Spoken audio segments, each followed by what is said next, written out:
Hey guys. This is part 8 of What If Sarada Went Back in Time and Met Team 7. Hit like and subscribe if you liked this one, and also please check the author in the description. Let's start.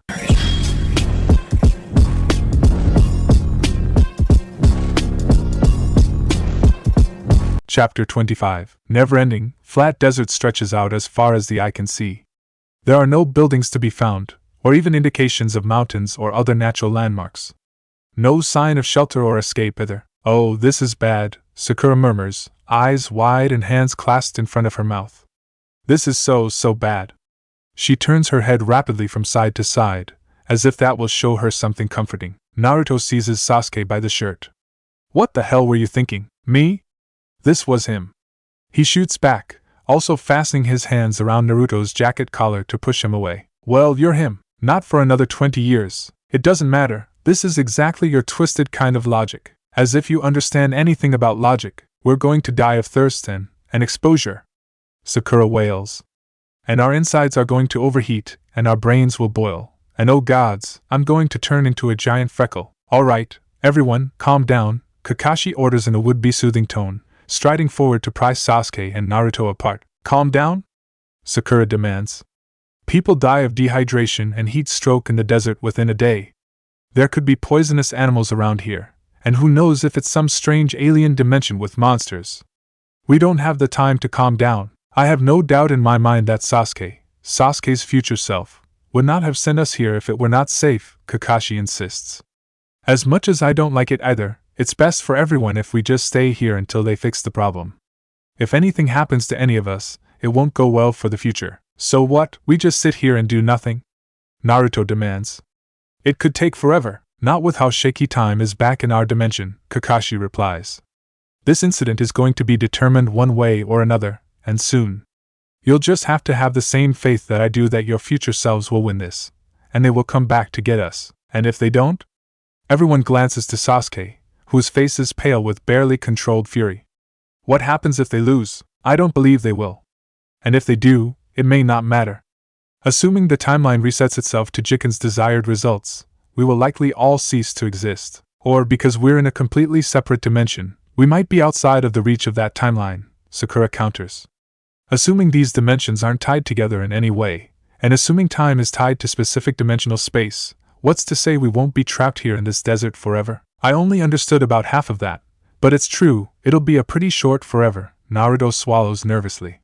If all the stuff you just said about deserts are true too, we have to get out of here, Sakura tells Kakashi. And not just because we might die, Sasuke agrees. I don't think this fight is going to be as straightforward as they all think. Maybe my future self can cross dimensions, and maybe Sakura's is a talented healer and Naruto's does.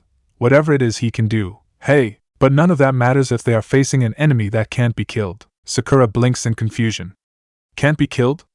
What do you mean? It's something Jiken said when we released him from Kakashi's Kamui, Sasuke explains. He said that he died over and over, but then was brought back. This goddess person, Taisoko, brought him back. What if no matter how many times our future selves kill him, she somehow brings him back? Even our future selves will eventually run out of chakra, and they don't know that's a possibility. Naruto realizes. The only ones who also heard him say that were Konohamaru and Boruto, who we don't know have even managed to make it wherever Jiken is, Sakura adds. And even if they do, what's to say they happen to think of the same connection Sasuke did in time to warn their parents? Assuming they even meet up with them, Kakashi catches on. Faith aside, several different, progressively unpleasant scenarios begin to present themselves. Facing an enemy that could potentially never tire and never die would waste what little time everyone has left, Sasuke concludes. Everyone is very quiet for a long moment, exchanging troubled glances. So what do we do? Sakura asks quietly. Kakashi is torn. On the one hand, he understands the importance of staying out of the conflict. If anything happens to his students, or even him, the ability of their future selves will be rendered utterly void. On the other hand, sitting in the middle of a desert hoping that somehow, the future Konoha shinobi will account for every eventuality leaves far too much to chance. It's a lesson every shinobi learns early, not to leave anything to chance. But even if they were to try to escape this place, how would they do it? It's an entirely separate dimension, possibly with the only way out being future Sasuke's time-space abilities. Well, there could be a way. He winces as a spectacularly bad idea occurs to him. Another in a long list of bad ideas today, Sakura appears to be thinking along the same lines, because when his expression changes, so does hers. You can't, she protests. Probably not, Kakashi agrees right away. Can't what? Naruto asks as he and Sasuke look between the two, missing the byplay. You're barely standing. We're barely standing. I am aware. Then why are you considering it? Will one of you tell me what the hell is going on?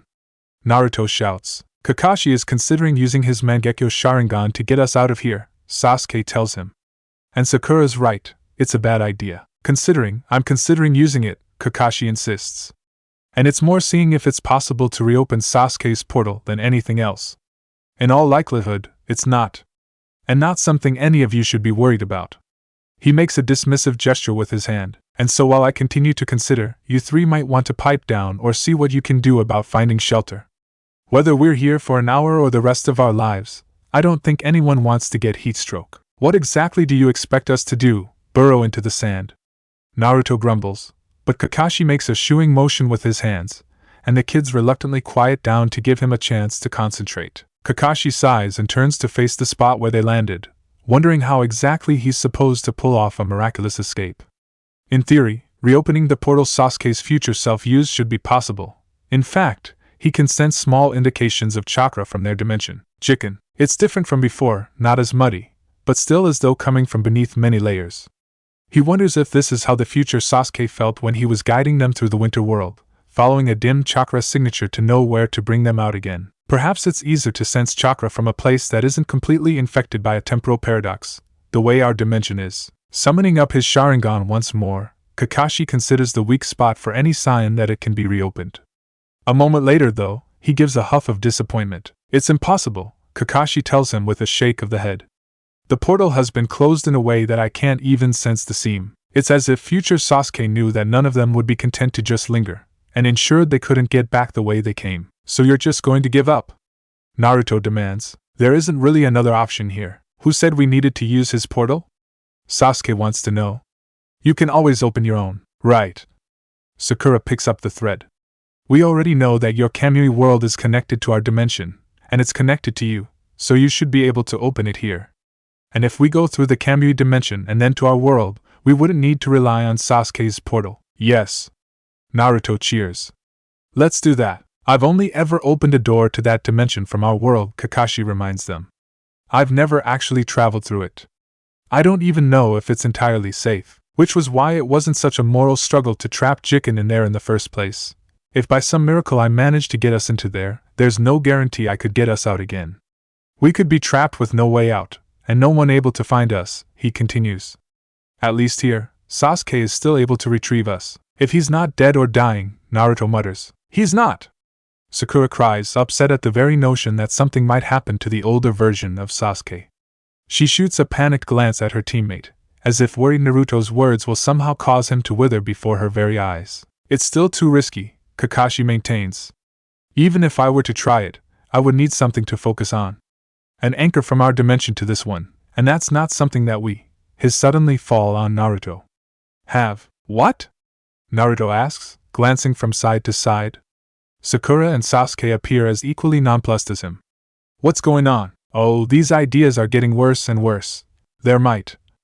Kakashi trails off, shakes his head, because no, that would be the worst possible thing they could add to this mess right now. And yet, Naruto, I need to talk to you privately for a minute, Kakashi sighs. What? Why? Sakura protests, while Sasuke crosses his arms and glares suspiciously. Because I said so, Kakashi answers, motioning for Naruto to follow him. The blonde boy grumbles. If this is just another ploy of yours to give those two a moment, Sakura sputters and Sasuke's cheeks tinge with pink. No, it's to do with your very specific chakra abilities that you learned to call upon when Lord Jiraiya was teaching you about summoning, Kakashi tells him tensely. And you can't tell us what those are? Sasuke wants to know. Not now. No time, Kakashi answers, heading away from them. It has to be Naruto. He's uniquely qualified for this. Why does it have to be a secret? Sakura adds curiously. Just trust me, Kakashi calls over his shoulder. Naruto, come on. Naruto can't help beam at this, because it's supremely rare that their sensei needs him to help figure out a plan. Kakashi's default is usually Sasuke, whose success seems more important to him than Naruto's or Sakura's. He figures it has something to do with Sasuke's family issues, but it still sucks. But now it's my turn. He jogs over to where Kakashi has gone to stand, and grins up at his teacher. What do you need me to do, Kakashi-sensei? I'm totally ready, Naruto declares, making a fist to emphasize his point. I mean, I don't know much about summoning yet, but I'll do my best. It's not about the summoning, Kakashi responds in a low voice, darting his eye back to where Sakura and Sasuke are talking quietly together. He seems to want to ensure they aren't paying attention to him and Naruto. Summoning won't help us here, Naruto frowns. Then why did you need me? Because you have access to something that none of us do, Kakashi tells him grimly, meeting Naruto's gaze head-on. And that's what will help us. It takes several seconds before Naruto's brain catches up. He's talking about the Nine Tails. Naruto's earlier enthusiasm fades. Oh, and for the first time since Naruto met him, Kakashi is breaking the unspoken rule about acknowledging his awareness of its existence. Can you sense it? His teacher asks. Of course I can sense it, Naruto mutters dully. Kind of hard not to when it's a part of me. No, not the one connected to you, Kakashi clarifies. The one that's part of your future self. Huh, it's the same entity. And it's much more powerful than a human chakra signature. It might even be able to transcend dimensions, and if you can sense it, well, it might offer us a strong enough anchor that I can get us out of here after all. I'll try, Naruto says with an unenthusiastic sigh. It figures that the one time he can come through and help his team, it's because of the evil spirit inside him and not because of his own abilities. Naruto. He glances up at the sharp tone in Kakashi's voice. Whatever you're thinking right now, it's not true. I'm not just relying on you because of the Nine Tails. It's okay, Kakashi-sensei, I get it. I'm only strong because of that. Don't sell yourself short, his teacher chides him. Your abilities have grown exponentially, just in the time that I've known you. Naruto can't keep the petulance out of his voice here. Yeah, well, if that were true, why is it always Sasuke you want to train with? I won't lie. I do have more in common with Sasuke, and I understand more about his drive and the scale of his talents, Kakashi answers gravely, and Naruto's stomach drops. For that reason, in many ways, I am an inadequate teacher for you. Huh, this sidetracks him momentarily. In fact, I've been thinking for a while that you need someone a lot more capable of bringing out all of your talents, he continues. When this is over, assuming we live, I'm going to have a conversation with Lord Jiraiya. Huh! Why pervy sage? Well, he did manage to teach you the Rasengan, Kakashi reminds him, but he also happens to be one of the Sannin. A teacher like that could mold your potential into something, well, something close to the future you that we saw today, I guess. Naruto allows, uncertain, and there's the fact he was your father's teacher as well. He knew both your parents, which means he probably knows a lot more about your capabilities than anyone else, especially your very particular kind of chakra. But Naruto doesn't hear anything beyond the words father's teacher. His jaw drops. Pervy sage taught my dad? Why do you think he taught you the Rasengan? It was meant to be yours. Naruto stares down at his hand, memories flying back to the month of intense training he went through to master the jutsu, all the while ignorant of its true origins. He didn't teach you that jutsu because you have the Nine-Tails demon inside of you. He taught it to you because you are the son of Minato Namikaze and Kushina Uzumaki. Their dreams are alive in you and it gives you a drive that no one else here has. Kakashi-sensei, you and your teammates are fast growing beyond what I can teach you, Kakashi continues. And whatever you feel, know this, you are all an integral part of this squad. Perhaps Sasuke has the raw talent and the skill, and perhaps Sakura has the intelligence. But you, Naruto, have a willpower I've never seen before. Somehow, when you set your mind to something, it always turns out how you want it to. He chuckles. Either that or you have an ungodly amount of luck guiding you. Which I'm even more inclined to believe since meeting your future wife. Naruto's cheeks flood with warmth at this. He's not entirely sure how he feels knowing that he's going to marry Hinata one day, and the fact that Kakashi seems to find it impressive makes it even weirder. The point is, anyone else in the world could have that demon sealed into them, and I wouldn't trust them with something as important as this, Kakashi concludes, then pauses. If it were Sasuke, I wouldn't even consider asking. Naruto's eyes widen, and he feels something suspiciously like tears in his eyes. Quickly he shakes it off, and straightens up. Alright, you just hang on a sec, Kakashi-sensei, Naruto declares, clenching his eyes closed and trying to focus. I've got a demon to make a deal with. Don't move a muscle, Sarada whispers, trying to think past her sluggish brain to count how many of the horrible creatures are gazing down on them. In their condition, just one is going to prove a challenge, but with dozens? I think our plan to run away isn't going to work anymore, Boruto whispers back. One of the creatures above gives a terrifying, reverberating roar. Its fellows echo the noise, claws and fangs gleaming in the artificial light, and then they attack. It's as if a giant black curtain has suddenly spilled over the edges of the scaffolding, barreling down on them from all directions. Sarada feels Boruto's hold on her tighten, and it takes every fiber of her not to reflexively lean into him and shut her eyes, because they are about to die and there is no time to even react before countless snakes emerge from Mitsuki's arms, reaching upward and crisscrossing through the air. They wrap around the first wave of monsters, while the others create a barrier above Team 7. Slowly, the snakes encircles the small space of ground occupied by the three of them and Konohamaru's unconscious form, shielding them from danger. "What are you doing?" Sarada cries. "You need to stop, chicken!" Through the swiftly closing gaps in the barrier, she can see the pale man staggering up the staircase, disappearing among the throng of bulky bodies. He might not be able to teleport now that his chakra has been sealed, but he can still do a lot of damage if they let him escape. "My strength's fading," Mitsuki grunts, entire body shaking with effort. "By the time I reach him, it would be gone. I likely wouldn't survive another encounter, so instead of dying there you want to die here with us?" Boruto quips. I'm touched. In spite of his sarcasm, Sarada knows he's impressed, and she can relate. In the face of their inevitable death, the idea that Mitsuki has chosen to face it with them makes her feel warm despite the cold poison trailing through her veins. "I blame your strange ideas rubbing off on me," the other boy returns. "Right. Then this is it. Help me up," Sarada tells Boruto, struggling to remove his hold on her. "But, we're about to be ripped apart by giant curse mark bad things. You'd better damn well believe I'm doing it standing beside my teammates," she hisses. "Or did you forget?" Boruto blinks at this, and then smirks. "Right. We are one," Mitsuki agrees, inching closer to them. The flare of his chakra is a little intimidating, but at the same time, she finds it a comfort. To the end, Sarada gets to her feet, using every bit of strength not to lean back on Boruto as she reaches into her pack for the last of her explosive tags. They're the only thing she's still capable of using. "Yeah," she coughs, trying not to notice the blood taste in her mouth. "All right, you giant freaks of nature," Boruto shouts, the air above his hand swirling into a Rasengan.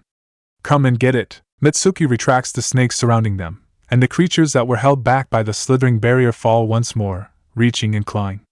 Sarada lets out a shout of effort, throwing her explosive tags as far away from her and her teammates as she can muster. There are several consecutive explosions, taking out the first wave of monsters as they descend, stunning and confusing them enough to give Boruto an opening.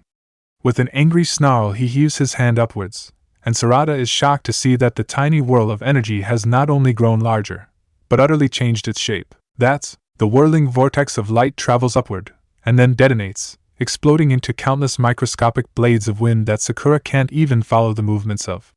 They collide with the descending creatures, there's a flash of light, and a growing din of angry, pain-filled screams. "Raisin shuriken," Mitsuka murmurs, sounding awed. Sarada can empathize. She's only ever seen Lord Seventh use it, and Boruto has never given any indications that he had learned to perform that particular jutsu. Moreover, he shouldn't be able to do that. She gasps, staring at Boruto as he clutches his arm. The skin is raw and his jacket smokes as if it has just been on fire. He gave you enough chakra to help you tap into whatever it is you're doing now, and he can still. Papa wasn't kidding when he said the Uzumaki clan had huge chakra reserves. I knew, but I never. Did we win? Boruto asked dazedly, falling forward as his knee gives out. As the dust settles around them, Sarada sees several dark forms surrounding them in a circle, not moving. Others look like they've been shredded down to a fraction of their size. For a moment she thinks that, against all odds, maybe they did, until an echoing snarl starts up again, and the shadows and the dust beyond the fallen creatures become more defined. Not all of the curse-mark branded creatures were caught in the lethal detonation, and they have begun to stir, dragging themselves back up. Some of them are entering the next phase of whatever the curse mark does, growing in size. Far above them, there are still a few looming threateningly in the scaffolding. There is no exit left, no place to retreat. We almost did, she tells Boruto quietly. Damn it, I don't suppose you can manage another one of those? From the pained hiss he offers when he tries to move his hand, she has her answer. Well, Mitsuki says, almost conversationally despite the way he continues to glow with blue fire. It's been nice to know you both. Hey, Sarada? Yeah? There's something I need to tell you. What could you possibly need to tell me, right? She cuts herself off, a crazy idea occurring to her, and whips around to meet Boruto's gaze. It's hard, the way her sight is beginning to give over to black, dizzying spots, but she's damn well going to give him a piece of her mind. Are you kidding? You do this now? We're about to die. In that case, Boruto, there is something I should tell you as well, Mitsuki says pleasantly, as if they aren't facing incoming death from above. You guys are ruining my final moments. Oh, I beg to differ on that one, kiddo, a voice interrupts. Suddenly there is a brilliant, warm orange light spreading throughout the chamber, as if 1,000 torches have suddenly burned into being. Except it isn't torches. The flaming pyres of light are the familiar, incandescent and multiplied forms of the 7th Hokage in his sage form. Dad! Boruto cries out in relief. It's been a while since I've dealt with any of these, Uncle Naruto, or at least the one closest to them, says, as his clones begin to grapple with the surrounding hordes. Do they seem uglier to you, Sasuke? And this time, it's Sarada who feels an overwhelming sense of relief, because weaving through the skirmishing light and dark shapes of creature and clone is her father. And not just him either, but Mama? And Hinata?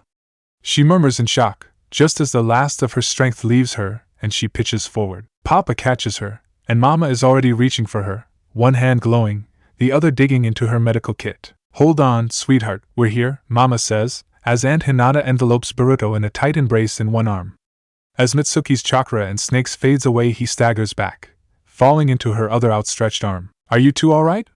She asks quietly, hands already roving over them for sign of injury. I'm fine, Boruto insists, struggling away from his mother. But big bro Konohamaru, he's been poisoned.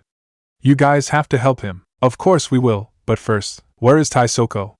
Papa interrupts, casting his eyes around into every corner of the dome. Sarada blinks, bleary and confused. How do you? Oh. You ran into the others, didn't you? Something like that, he says shortly, and then prompts Taisoko? No idea, Boruto pipes up. We never made it that far before Jiken tried to take us out and everyone ducks as one of the clones throws a curse-marked creature overhead, careening into a cave wall with bone-shattering force. And then these freaks showed up. Papa shoots an unimpressed frown at his student. Coming here was foolish. Oh yeah?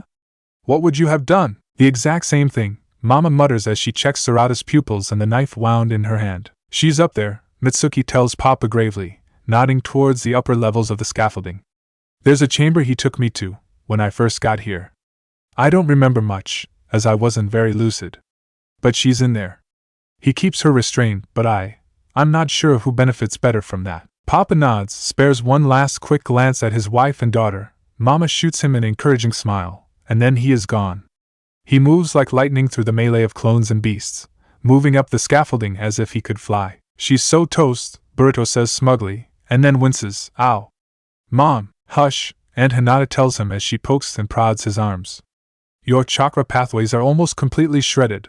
What did you do? Wow, and Hinata is scary when she's angry. Maybe, possibly, used a raisin shuriken, Boruto. Aunt Hinata cries in dismay. You know you can't do that without learning Sage Mode to temper it. You could have permanently affected your ability to perform ninjutsu. Well, we were gonna die anyway. I didn't think. His excuses trail off into indistinct mumbling. Sarada is beginning to have trouble following. Mama? She queries tiredly. Yes? Papa was a big jerk when he was little, she tells her matter-of-factly. Is that so? Mama says, but Sarada wonders if that isn't a tiny smile on her face. And you were kind of weird. Everyone's weird at that age, Mama says as she unstoppers 2 large syringes. She passes one to Mitsuki. Inject Konohamaru with this. It's a master antidote prototype I've been working on. The ultimate goal is to target and destroy foreign substances in the body, but for right now, it just forcibly ejects them. Mitsuki takes the syringe, and hold him down, because it's going to hurt. No, but you were really weird, Sarada insists doggedly. And I think Uncle Naruto had a crush on you, which is really W. Something punches into her arm, and pain like 1,000 flames lick through her veins. Sarada screams in agony, lashing out, but Mama has a firm grip on her. This makes the pain even worse, because there's nowhere that she can touch without jarring broken bones or lacerations.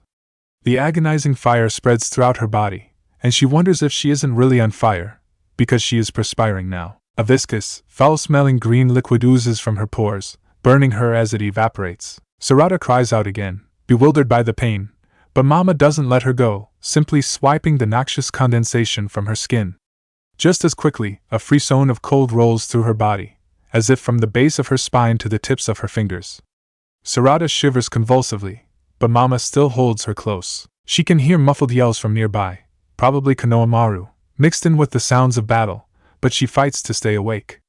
She won't become useless in the middle of a fight. There is sudden heaving sensation in her gut, and she is abruptly turned on her side, expelling even more of the rancid fluid through her mouth and nose.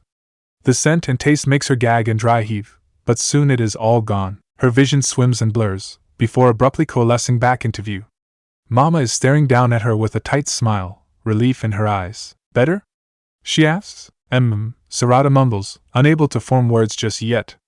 Her throat hurts, and the disgusting taste is still in her mouth, but she doesn't feel like she's being hollowed out from the inside anymore. Gross, Boruto informs her from nearby. Although, I guess you should be happy it only came out of your mouth. Sarada's eye twitches. Gonna kill you. Not anytime soon you won't, Mama says, taking hold of Sarada's broken arm. She clicks her tongue. How did you get yourself into this condition?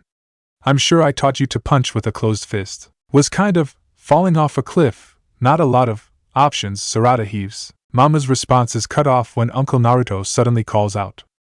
People? We've got a problem. One of his clones snaps the neck of one of the creatures, dropping it on the floor just as another lunges in from behind, shoving its claws through the body to disperse it. The creature moves on the next nearest clone, but its fellow, the one Naruto killed, suddenly jerks. Its body flickers and shudders in static motions, almost the way a videotape does when it's being rewound. And then, from one moment to the next, its neck is no longer hanging at an odd, broken angle, but snapped back to the way it should be. No way, Boruto breathes. Beyond the protective, glowing circle that Uncle Naruto's clones have made around the kids and their mothers, other creatures are also getting to their feet. Even the one that was smashed into the wall twists and jerks, bones snapping back into place, and turns around to roar at them in fury. Something's bringing them back. Konohamaru bites out, still in the throes of expelling Jiken's poison from his body. Edo Tensei? Aunt Hinata wonders. No, Mama says, getting to her feet, a dark expression crossing her features. They aren't reanimated corpses. It's more like they've been rewound. What? Uncle Naruto demands, grappling with another incoming enemy. Something put them back to their previous conditions, Mama clarifies. Almost like they have their own personal time field, Sarada realizes. What does that mean? Uncle Naruto demands. And how do we stop it? It means they can't die as long as whatever's controlling them keeps it up, Mama says. If we're going to stop it, we need to. But she never gets the chance to share the solution, as just then, one of the curse-marked creatures manages to vault over the wall of blazing clones and swipes wildly outwards, fingers grasping and talons extended. Before Mama can react, it swipes into the side of her throat, sending a spray of blood and muscle into the air. Mama! Sarada screams in horror and disbelief, frozen in her spot. Her mother's eyes go wide in surprise, body crumbling in on itself as the creature raises its hand to deliver the finishing blow. Chapter 26. Naruto closes his eyes, willing himself to block out the world around him. It's a little difficult at first. Sakura and Sasuke are talking in hushed tones, and he's curious what they're discussing. Kakashi is breathing loudly beside him. Naruto thinks he might be finding it a little hot, and wouldn't it make more sense to take off that mask? Focus, his sensei reminds him, and he supposes his wavering attention must be showing on his face. It's hard to do this when I'm not about to die, he protests, or when the damn fox isn't making mean comments at me. But the demon is very obviously ignoring him at the moment in favor of his own anxiety. I could help motivate you in that respect, Kakashi offers, and Naruto splutters. Hey, no way! I can figure it out, just hang on a minute! He yells, and redirects his efforts. That's great! Say a bunch of nice stuff to me, and then threaten to kill me. Great job, sensei. Centering himself, Naruto tries to imagine the dank, secret place within him where he first encountered the fox. Without the adrenaline of an impending death, it's harder to find his way there, but he is eventually able to block out the creepily rustling desert sand and the constant assault of the hot sun. The blinding light on the backs of his eyelids seems to fade, replaced with a growing darkness, and the complete absence of smell and sensation fills him. When he opens his eyes, when his subconscious opens his eyes, he is in that cavernous hallway, dim light and shadows surrounding him. The echoing growls provide guidance, and he heads down the familiar path to the cage. Upon arriving, he sees the giant fox there, pacing back and forth with a restlessness he has never encountered. Naruto opens his mouth, you stupid fox, on his lips before he stops himself. He figures it's probably not the right way to talk to someone he intends to ask a favor from, and so he switches tracks, tentatively stepping forward. Hey, are you okay? The demon goes from distracted to dangerous in a split second. It snarls and jumps at the bars, hissing when they burn him, but not removing its giant maw. None of your damn business, you insignificant sack of meat! He roars, teeth dripping and eyes gleaming with malintent. Naruto cries out in protest, falling backward with a flap of his arms into the shin-deep water that always fills this place. I'm just asking a question, no need to bite my head off. I'll do a lot worse to you one day. Yeah. Naruto grumbles, pulling himself to his feet. He frowns down at the water. Hey, is there any reason why this place always looks like a flood?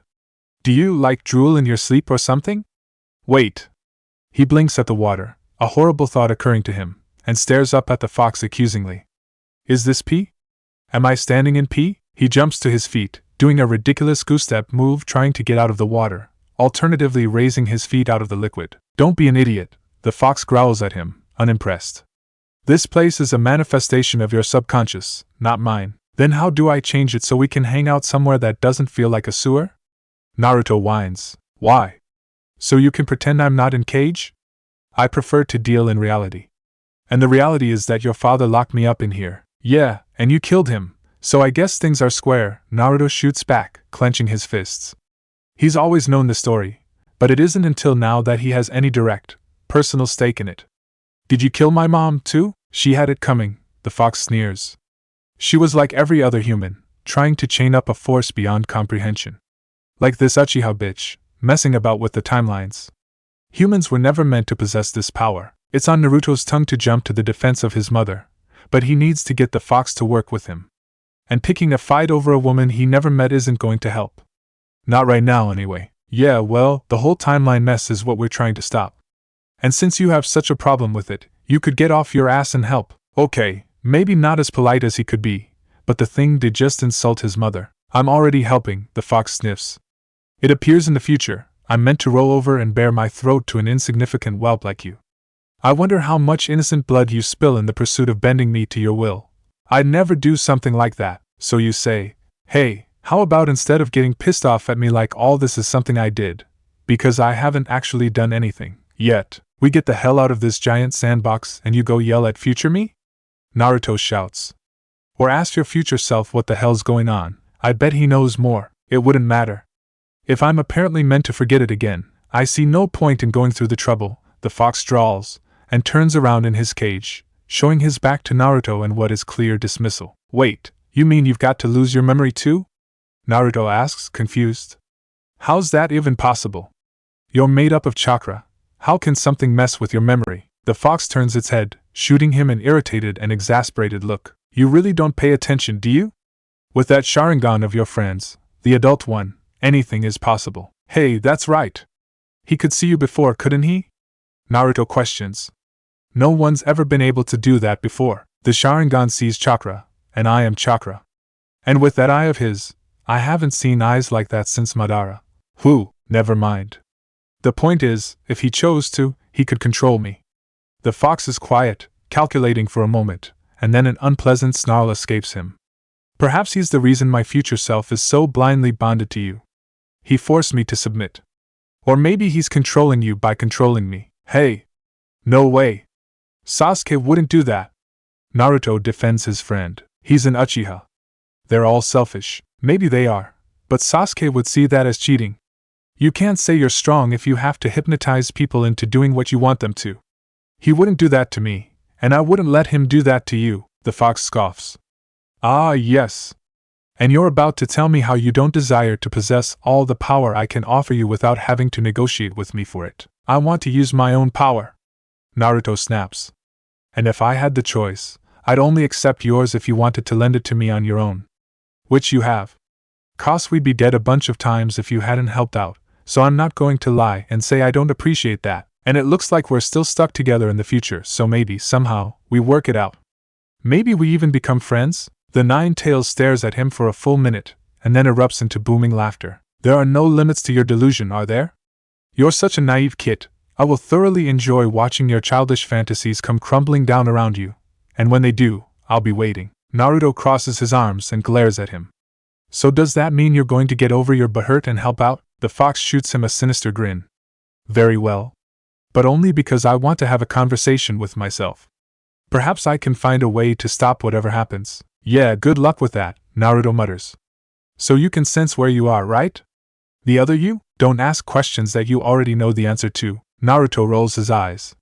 Fine. So what do I need to do to help Kakashi-sensei open the portal? I'm guessing it'll be different than when me and Sasuke helped him before? He'll need more chakra than before as he intends to cross with you all into his little prison dimension. And then out of it again. The Uchiha brat may not be a sufficient anchor within the chakra circuit. The girl can help, even if she isn't as strong as her future self. So all of us have to help him? And that'll work, or it'll burn them all up from the inside. Deep, booming laughter echoes in the chamber now. Hey, if anything happens to them, it means you and me are stuck here forever. Naruto snaps. And even if I give in and let you take me over, you're still going to be stuck in this giant desert with nothing to do. Forever. You assume this dimension is empty. Well, wait. Is it? How the hell would I know? You really want to take the chance? The fox grumbles and looks away. Sand is irritating anyhow, but there's something thoughtful in his eyes, like he's remembering something, and Naruto suspects that isn't the only reason he would want to leave this place behind. Alright. So no burning up my teammates, Naruto reminds him. Fine. Naruto blinks at the agreement, and opens his eyes, finding himself staring up at an expectant Kakashi. He grins and offers him a thumbs up. He's in. For what price? Kakashi asks carefully. Naruto considers relaying his conversation, but somehow feels the fox might not want him sharing how upset he is. So he shrugs, and rubs the back of his head. He says he hates deserts. Kakashi replies, thoughtful, not necessarily believing his student, but choosing not to pursue it. Alright. Then we should plan this out. He glances over to where Sakura and Sasuke are, opening his mouth to call them over, but then pauses. Let's decide what we tell them without mentioning the 9 tails, Kakashi suggests instead. Yeah, okay, Naruto says, thoughtful. He said it's going to take all of us anyway.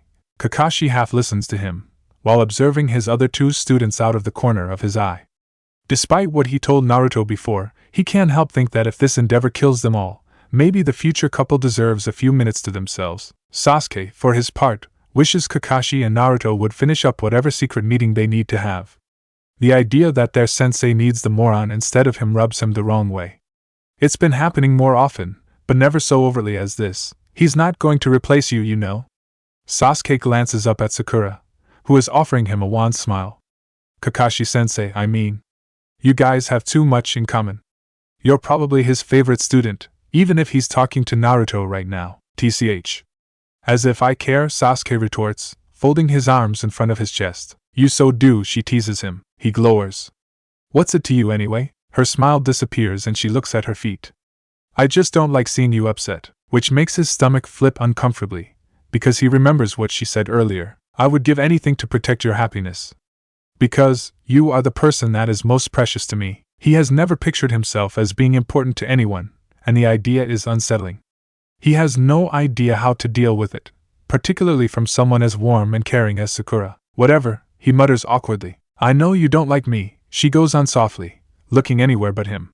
And the fact that in the future well, I know it must be confusing, and maybe you're not happy about it now, but, and even if I don't remember saying this, I can't imagine a future where I didn't do everything I could to help you achieve all your goals and make it so that you could be happy. I would do anything for you, Sasuke. Sakura, I don't, he falters here, because there are literally no words that feel right at the moment. Even seeing their future selves with his own eyes has left him with more questions than answers, and trying to quantify that now is impossible. It's fine, she says, smiling in that way that even he can tell she's upset.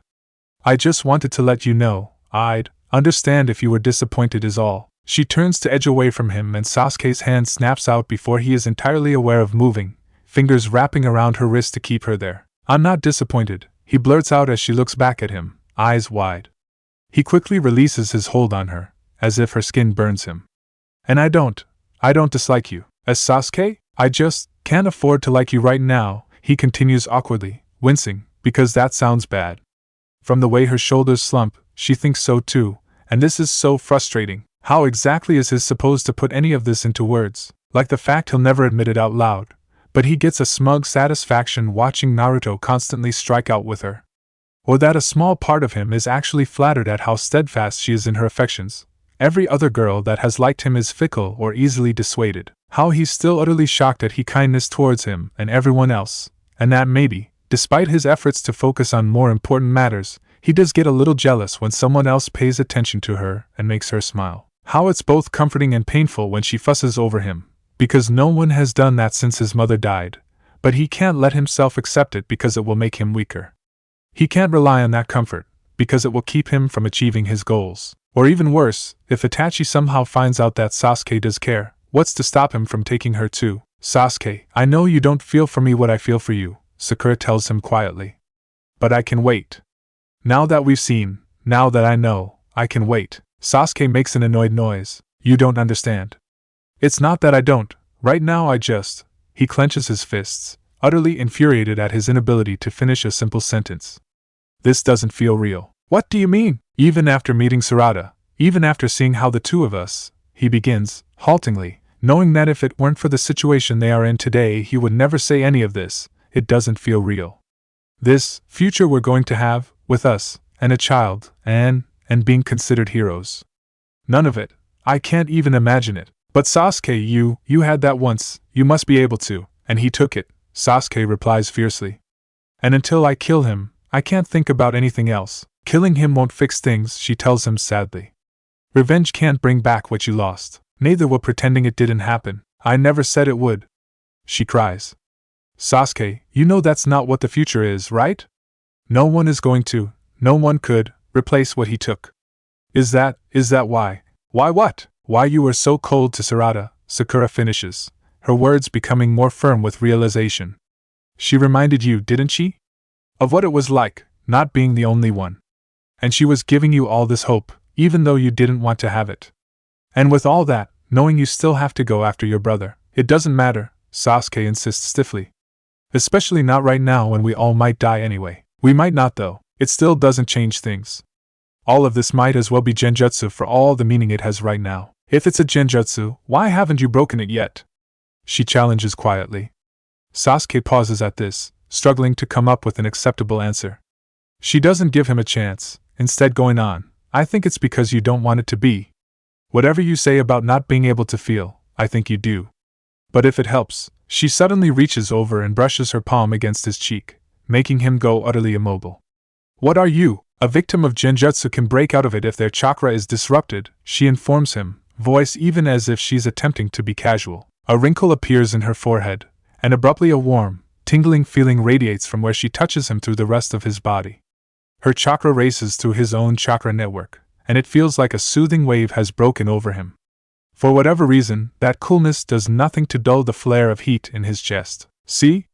She says softly. This is real. That only works if it's someone outside the genjutsu, he says, trying to keep his voice steady and detached. He reaches up to pull her hand off of him, fingers wrapped around her wrist once more, but he delays from completing the action. It occurs to him right then that her face is very close to his, much closer than acceptable distance, and definitely in his personal space. And getting closer, he suspects with sudden, absolute intuition that she's going to kiss him. He should be moving away. His initial, automatic reaction whenever Sakura gets too close to him, too comfortable and familiar, is to pull away, to dissuade her with a caustic remark. Right now, though, something like panic is rooting him to the spot. What the hell am I supposed to do? Maybe he should just accept it. She's going to be his wife after all. Obviously, there will be more of this in the future. And alright, he may be sort of curious, but what if he's terrible at this? And what if the other two see? Which is, of course, the time when Naruto appears between them, scowling. Are you kidding me? The world is ending and Kakashi-sensei is about to do something really stupid and you guys choose now to play kissy face? Ugh. Naruto! Sakura yells, face burning as she takes a swing at the blonde boy. Sasuke's own cheeks are too warm, his heart beating more than it should considering he's been standing still. Both get worse when he looks up to see Kakashi leering down at him through his mask. Don't say a word, he growls, trying to will his heart rate to fall back to normal. And you're going to stop me? How? Sasuke grinds his teeth and settles for watching Sakura throttle Naruto, pretending their teacher is invisible. That's enough, Sakura. If you knock him out, all of our careful planning will be useless, Kakashi calls. With one final vicious shake that has Naruto falling on his backside, Sakura lets his go. This is the last time he interrupts us, Shinaro. Damn it! We were so close. What is the plan? Sasuke asks sourly, avoiding her eye. We're going to form another chakra circuit, Kakashi explains. He raises a questioning eyebrow at Sakura, who nods. She's familiar with the technique, at least in theory. I'm already running at my limit after everything today, so I'll need every bit of help you can give me. Sasuke, your Sharingan will help me anchor mine. Naruto's got the chakra and Sakura, your control can help stabilize the transfer. This is going to be a lot more work than just a summon, so I need to know you can manage. Of course. She agrees, assuming I survive getting us through not one, but both portals. I won't be able to do very much, Kakashi goes on to warn them. We're hoping to come out close enough to your future selves that you can warn them about Jiken, but after that, you get yourselves somewhere safe and wait it out. The kids exchange meaningful glances, and Kakashi narrows his eyes. Could you at least pretend you're going to follow my orders? Why? Sakura's the one in charge, Naruto reminds him. Kakashi sighs. Today's just one of those days, isn't it? It doesn't matter, let's get out of here, Sasuke says. What do you need us to do? Soon, Kakashi finds himself kneeling in the sand, Sakura behind him with her hands on his shoulders. Naruto and Sasuke are on either side, both of them with one hand covering hers, the other fastened around Kakashi's upper arm. All four of them are connected, now, and Kakashi isn't really the type to pray, but if he were, this moment would be right for it. Does anyone have any last words before we try this? Kakashi asks mildly as he begins to call up his portal. There's a high chance we're all about to die, TCH. I wish we had a better plan. Yeah, but if we make it through, it'll be like the ultimate team-up, believe it? Sakura remains furious. Naruto, if I end up being the only person on this team to die without being kissed, I will murder you. The creature's lethal claws move in a downward arc achingly slowly, and Sarada's shock-muddled brain wonders if perhaps time itself hasn't slowed down for her after all. Nothing else makes sense, none of this makes sense, and she feels like throwing up again, but her stomach is empty, and she can't, she has to move, she has to do something. Crunch! The beast suddenly goes rigid, emitting an agonized scream. A pale hand has snapped out, wrapping around the thick, blood-slicked wrist and clenching tight. There's the sound of grinding bone, and the beast snarls, bending backwards, trying to get away the vice-like grip of unyielding fingers. Green eyes glint with as much menace as any Mangekyo Sharingan ever could as Mama staggers to her feet, gasping for breath from a ruined throat that is already pulling itself together. That actually stung a bit, she rasps, blood trickling from her mouth as she speaks. A black marking blossoms from the seal in her forehead, snaking down her face and neck, around her arms and beyond. But you'll have to hit a lot harder than that. Mitotic regeneration. Sarada can barely comprehend it. She's heard that her mother could do this, and Shizen told her stories when she asked about Mama's seal, but she's never seen it with her own eyes. Mama tightens her grip on the curse-marked beast, and blood spurts as she shatters its arm, throwing him across the span of the cave. Sarada, your mother. Mitsuki murmurs, while keeping him from finishing his sentence. Sarada feels her trembling lips form into a relieved smile. I know, right? A few more beasts manage to break through the barrier. There is blur of blue light to the left, and for a moment Sarada thinks that Mitsuki is once more using his strange chakra powers. But he is kneeling by Konohamaru, trying to help him to his feet. The whirling dynamo of chakra is actually Aunt Hinata. 2 palms. 4 palms. 8 palms. She chants, blue flames flickering over her arms as she moves. The shape of the blaze in the darkness resembles lions, with gaping maws and teeth, and lashing out at a few stragglers. 16 palms. 32 palms. 64 palms. She is a blur that is almost too fast to see, and all around her the creatures drop to the ground, like puppets whose strings have been cut. Some of them lie twitching, trying to move, but unable to, at least until they're brought back, which, how is that happening? None of you will lay a hand on our children, and Hinata says with a quiet promise that makes goosebumps rise across Sarada's skin. Go Mom, Boruto breathes, sounding completely surprised. Sarada can't blame him. He was passed out the last time his mother took such an active role in a fight. She remembers watching in shock as Aunt Hinata faced off against the alien creatures that abducted Lord Seventh, and even managed to injure her father. Hinata! Sakura! Uncle Naruto calls, as the curse-marked beings that Aunt Hinata just took out begin to do that same jerking spasm that signifies they're about to be brought back to their previous condition. Are you guys alright? We're fine, Mama grunts, wiping smears of blood from her newly healed throat. Her voice sounds a little rough. But we could be fighting these guys forever. Save your strength for when we need it then, Uncle Naruto says, and closes his eyes in concentration. A moment later, Sarada jumps in surprise as a bright red film begins to spread across her skin. What the? She isn't the only one, either. All of the Konoha shinobi are suddenly wrapped in the strange, bubbling red energy. It looks like they are all on fire, the chakra an extension of Uncle Naruto's extensive reserves. Sarada feels the bones of her arm reform and whatever other injuries her mother didn't get to vanish. The 9 Tails healing cloak will see to whatever injuries you all still have, and replenish your chakra, Uncle Naruto continues, eyes flitting to where his clones continue to deal with the beasts that are unrelenting even in the face of Mama and Aunt Hinata. It's the best I can do for now, but it makes it easier to keep track of everyone while we figure out our next move. It helps, but it won't stop a fatal wound, Mama says grimly. And even my healing has limits, especially since I can't summon Lady Katsuya here. Sarada exchanges grim looks with Boruto and Mitsuki. They all know what has to be done. Taisoko has to be killed, Sarada announces, as 2 shadow clones are impaled nearby and disappear. Almost immediately, 2 others take their place, maintaining the human shield around the Konoha shinobi. Someone has to take her eyes and set her on fire. We think it's the only way to kill her. We? Mama asks. Sarada hesitates, unsure if she's supposed to say anything. It seems Konohamaru doesn't have the same qualms. Sarada encountered a past version of Itachi Uchiha, he tells them, causing the other 3 adults to startle in surprise. It was when Mama and I, got separated from the others, Sarada confirms. So that's why past you was so jumpy, Uncle Naruto realizes. Are you alright? Mama asks Sarada. Of course I am. He didn't try anything. You remember that he was a good guy, right, Sakura? Uncle Naruto deadpans. Mama scowls. I know he was. But back then I didn't. No one knew. And he was very good at making people believe the worst about him. They exchange dark looks that Sarada is definitely going to ask about after this is all over. What I don't get is if he got pulled into this, why he didn't come and freaking help us, Konohamaru grumbles. He said he couldn't interfere because it might change things, Sarada reminds apologetically. He was right, Uncle Naruto says grimly. If we were to lose him now, before all the rest happened, Mama doesn't seem much happier about this, but she nods. Alright. Naruto, you have to go. Huh, if this Uchiha woman is so powerful that she can keep reviving the dead, if Itachi was worried about her, even Sasuke will have difficulty with her, Mama orders. It's going to take you both, and lucky for the world, power-hungry gods are your specialty. Uncle Naruto shoots her a wan smirk. You're not coming? Last time it took 3 of us to take one down. Last time we didn't have kids to protect. We can protect ourselves.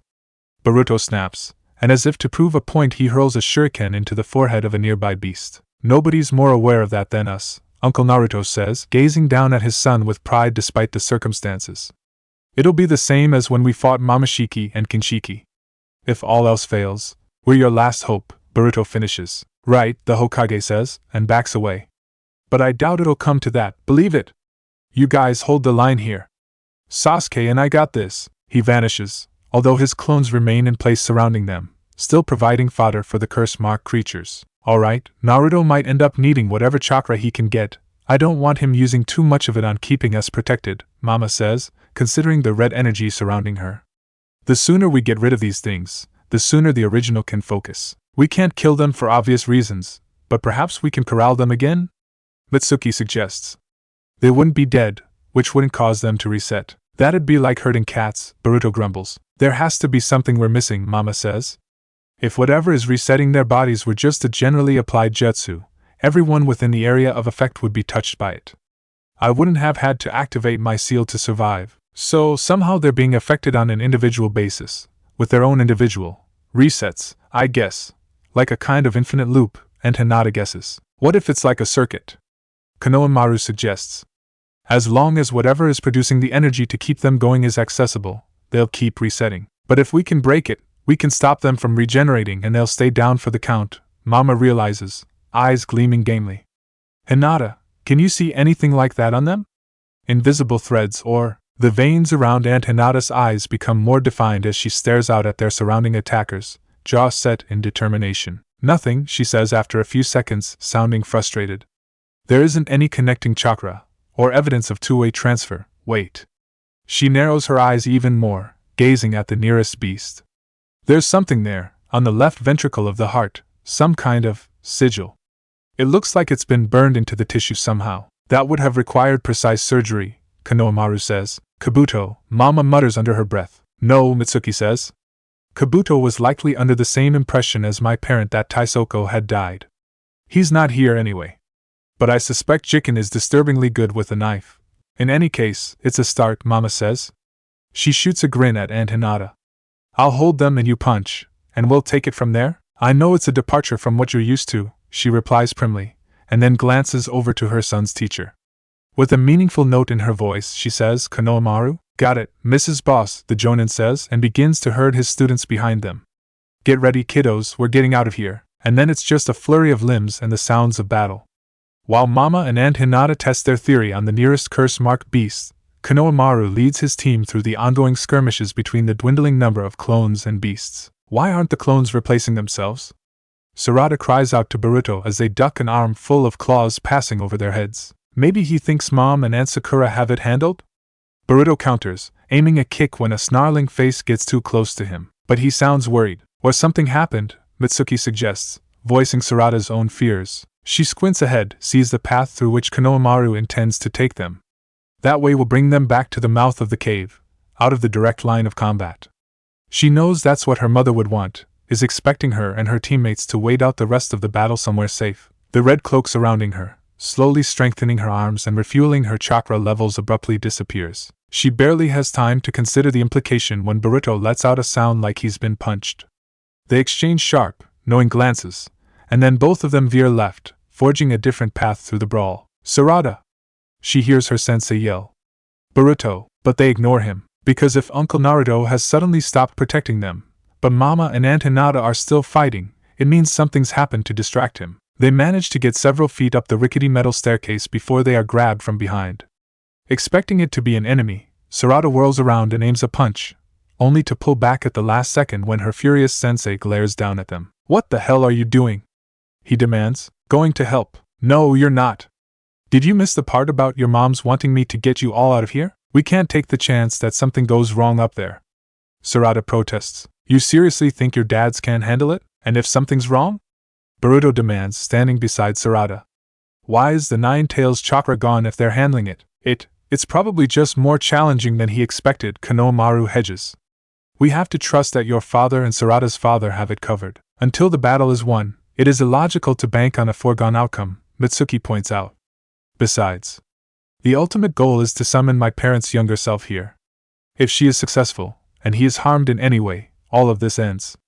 So if she does succeed, someone has to protect Old Snake Face if he comes through. Boruto agrees, obviously agreeing with anything that will get him up the stairs and closer to his dad faster. Konohamaru studies each of his students' unflinching faces, and then sends a nervous glance over to where their mothers are still fighting. Then he groans, shoulders sagging.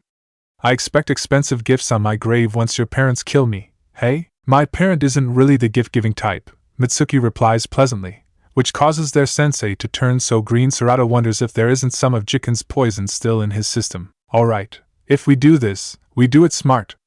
Everyone in formation. Konohamaru barks. We move quickly, and try not to get caught up in skirmishes. That's easier said than done, it turns out. Several of the curse-marked beasts, stragglers that aren't occupied with Mama and Aunt Hinata, follow them up the spiraling staircase, forcing them to fight as they go. Sarada can't help the elation she feels at being able to use her arms again. The feeling of jaws breaking against her fist as she sends the curse-marked creature careening through walls and falling off the scaffolding is hardening. Boruto and two shadow clones engage in his usual bait-and-switch techniques, while Mitsuka slingshots their enemies away from them. Konohamaru attracts the most trouble, though, and she thinks it's purposeful. By making himself a bigger target to the mindless beasts, they leave Sarada and her teammates alone. Eventually, he and the creatures surround him begin to fight their way into one of the grottos off to the side. Go on without me, he shouts at them. Help your dads. Before they can argue with him, a wall of earth shoots up between them, walling him and his opponents off from the rest. Konohamaru-sensei. Sarada cries, knowing that by corralling the stragglers and there with him he is buying them time, but at the cost of his own life. Come on, Boruto says, pushing her farther up the stairs, and she steels herself to keep on track. He'll be fine. He is Uncle Naruto's student, he has to be fine. The rest of their journey upward is thankfully free of conflict, and they make it to the top of the dome. Come on, Mitsuki says, motioning at a distant cavern that is almost hidden in the shadows. It's through here. They hurry through, creeping through a narrow passage, until they come to a small antechamber. It seems even smaller due to the sheer amount of technological equipment that has been crammed inside, and because of the gleaming, yellowish barrier that takes up the center of the room. And standing just outside of it, "Papa!" Sarada cries, at the same time that Boruto yells, "Dad!" As they dart forward though, Mitsuki snatches them backward and snaps, "Careful! We're not alone." He is looking beyond Sarada's father and uncle, an expression of loathing and fear on his face. Sarada understands why a second later when she follows his gaze. Taisoko Uchiha is the stuff of nightmares. The most immediately noticeable feature are her eyes. Not because of their Sharingan, however, and I've seen that pattern somewhere, haven't I? But because someone has cut away her eyelids to ensure they are open at all times. Blood is caked across her cheeks, old and black, staining the rest of her face and seeping into her mouth. Cracked and rotted teeth pull into a grimace. Her skeletal body is covered as pale, almost translucent in the harsh artificial light. She is utterly bare, with sigils tattooed across her skin. No, not tattooed. Those were carved. Silver-white scars crisscross the rest of her body. The oldest look like they are battle scars, but the majority of them appear to be left over from surgical procedures. Her head has been completely shaved, to make way for more cords and wires that seem to have been drilled into her skull, which explains why she's been restrained. But it's not only by chains and manacles. Countless thick black electrical wires are fed into her at strategic places in her body. The largest chakra clusters, Sarada realizes, and into the base of her spine. Likely it is tapped into her neural network. Other tubes feed blood and nutritional substances directly into her veins. Chicken stands beside her. He looks worse for the wear. He's been clawing at his belly where Mitsuki sealed his chakra, but is beaming wildly at Papa and Uncle Naruto, who are utterly stationary. For a moment Sarada doesn't understand why. Until she realizes that they are frozen in the act of moving forward. Papa is crouched, arm by his side about to draw his katana, while Uncle Naruto is actually hovering in midair, like he was flying forward when he was caught up in whatever the strange yellow energy is that surrounds the dais where Taisoko resides. Sarada's eyes widen and she peers with her Sharingan, seeing that there are layers to the air she didn't notice before. Papa and Uncle Naruto are trapped what looks like a giant, frozen wave of energy. Beyond the barrier, at its epicenter, Taisoko and Jiken are protected and somehow still mobile. Glancing at their feet, she sees that there is a similar seal to the one she destroyed at the bottom of the chamber. There is a gratuitous amount of dark red stains lining the ridges that she instinctively knows belong to Mitsuki. Wires and circuits have been nailed in a circle around it, likely to harness whatever power it is meant to produce, and ostensibly to protect the people inside of it from any outside interruptions. "What the hell did you do to them?" Boruto yells, face pale. Only the woman's eyes move. "I have done nothing," she replies, her voice like dead leaves or the rattling warning of a deadly snake. "They attempted to cross into my barrier of their own volition, and now they're trapped," Jiken sneers. "Like flies in amber," Taisoko says mildly, like she's remarking on the weather. "Time bends for no man." She smirks, eyes flitting towards Sarada and her team. "It does not matter how powerful you are. If time stops for you, you can't use any of that power, and we can cipher it as we see fit." Jiken giggles. The unblinking Sharingan flit to the clone, and something like disgust rises there. Quite. She's not as impressed with him as he is with her. The last boost the boy and the goddess will need to open the door. He looks as giddy as a child on his birthday, utterly at ease now that his mistress is behind him. "You can't do this," Sarada protests. "This will destroy more than it will fix. The snake man's death is a test, one that must be performed before I to my former self," Taisoko says coolly. "Many wrongs will be righted, and when that is done, I will be free of my family." Then her eyes fall again on Sarada, then move to Papa. "Although it appears I may have to do some culling." Jiken sniggers and reaches for a nearby console lever. "Farewell, children." "No!" Boruto yells as the man pulls down on the lever. There is a sputtering noise. Sarada and her teammates watch in horror as the world begins to rip apart, the very air crackling and wavering at the seams. A portal opens directly in front of her, separating her from the frozen forms of Papa and Uncle Naruto. Jiken is poised, an expression of bliss on his face, fingers twitching with glee as he prepares to reach forward and grasp at his prey. There's a sudden flickering of light, a sound like rushing wind, and then the portal is abruptly gone. In its place, four very familiar figures appear. "Hey, guys!" Young Naruto Uzumaki beams, utterly ignorant to the chaos he and his team just appeared in the middle of. "Did you miss us?" Chapter 27. "Oh man," Naruto groans, rubbing the back of his head, though was hard. Forget sleeping for a week when we get home. I'm sleeping for a month. You. Jiken begins, utterly frozen in his shock, hands still reaching out aimlessly. Sakura promptly goes to her hands and knees and throws up. Kakashi sways out of the way, only narrowly missing the spray. Can we never do this again? She pants. Please? Their grand entrance has caused a momentary lull, the air heavy with a confused tension and sense of expectation. Sasuke is glad for it, as it gives him a chance to find his footing. Even if most of the chakra to fuel their escape from the other dimension came from Kakashi and Naruto, he still feels like he did after escaping the forest of death, tired, aching and with bruises in places he didn't know could bruise. There's no time to rest, however. Immediately he is analyzing the scene he and his teammates have ended up in. Yet another dank cavern somewhere, with more bulky computers and wires, another of Orochimaru's lairs, and the air thick with the smell of blood and ozone. There's a strange, yellow wall of chakra all around them, and caught immobile in the middle, he sees his future self scowling vacantly into space. No, not into space, he realizes, turning fractionally to one side. He's staring at her. Oh, gross, Sakura moans, unconsciously voicing his own reaction to this enemy they have heard so much about. Is that even a person? How is this possible? The skeletal, red-eyed woman in restraint snarls, fury rolling off of her in almost tangible waves. Sasuke can't help the physical shiver at the sight of another Sharingan, one that isn't his brother's, blazing at him with such hatred. Except for all his crimes against Sasuke, Itachi's eyes have never been hateful, distant and criticizing, even empty, but never filled with hate. Actually, it's thanks to you, Kakashi replies through clenched teeth. His left eye is tightly shut, and Sasuke suspects he will not longer be able to call up the Sharingan today. I guess you've been trying to open a portal from here, and it thinned the walls between dimensions just enough for us to tag along. Well, this just became a whole lot more complicated, a mild, unfamiliar voice remarks from beyond the wall of chakra.